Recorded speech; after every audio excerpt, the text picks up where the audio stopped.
Kar veliko vprašanj imam, kaj naj naredite med deadliftom, ko vas začne boleti križ, oziroma da sploh ne morete izvajati predklonov, raznih teh hip hingeov, zato ker vas enostavno preveč boli križ. In bomo šli čez ene par stvari, ki jaz mislim, da povzročajo težave in jih boste vi potem sprobali v praksi, če delujejo in če vas dejansko neha boleti in začnete čutiti dejansko zadnjico.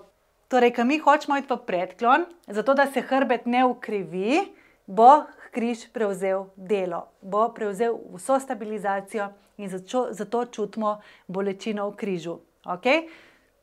Mi hočemo zmanjšati to tenzijo v hrbtu. Mi bolj, ko bomo dali še dodatno težo na križ, bolj bomo čutili križ in to nas tudi bremza, zato ker ne moramo vzeti težjih uteži in delati s težjo težo, zato ker čutimo hrbet. Mogoče ne čutimo hrbta, ko delamo brez teže oziroma z malimi utežmi, ko pa hočemo priti nekaj bolj težkega, pa enostavno ne zmoremo.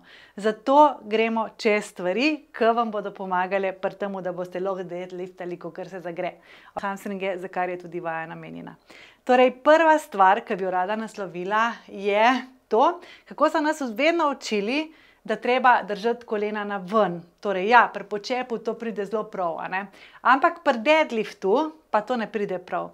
In zato dam jaz dostikrat stranki ta ključ in sicer, da obrne stegna na not, da naredi to notranjo rotacijo in s tem, ko naredi notranjo rotacijo, odpre posteriorno verigo, torej zadnjo verigo, naredi prostor v medenici in gre lahko v nižji obseg gibanja. Okay?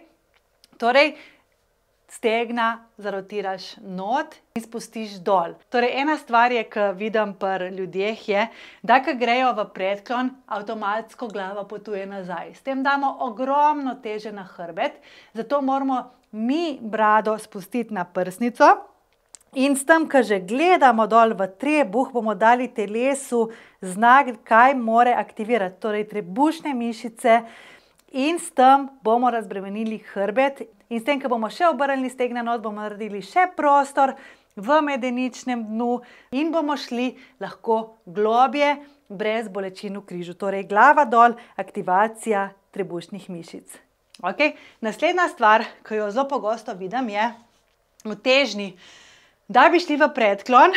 Kaj naredijo pogosto ljudje? Da pokrčijo kolena. Jaz bolj govorim, boke nazaj, še vedno se pokrčuje kolena, zato da bi šli nižje. Ne, to ni pravilno. Sploh pri romunskem deadliftu probimo nekaj dati tako, da se bodo meča dotikala te podlage.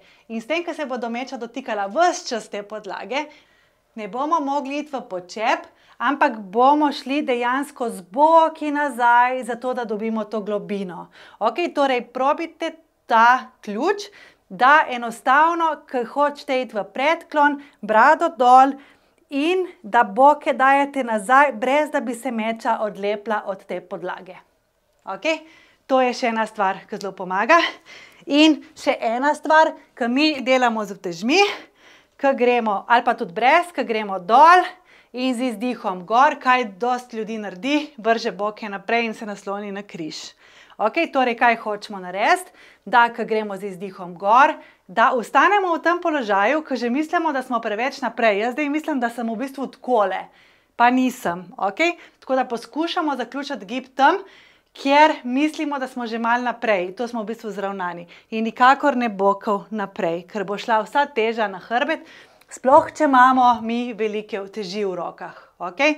Tako da to so neke ključne stvari. Pozabimo na dihanje, ko gremo dol je vdih, ko gremo gor je izdih. To je praktično to. Ne pozabi, ogromno predklonov, različic deadliftov je tudi v mojih programih, od poporodnega naprej, vse do tistih bolj težkih, ki jih uporabljajo tudi uporabnice, ki trenirajo že več let. Tako da se vidimo v Fit Mami programih in skupaj deadliftamo prav. Če pa imate vi kakšen napotek, ki je vam pomagal pri tem, da vas več ne boli križ pri deadliftu, pa mi prosim napišite v komentar. Hvala!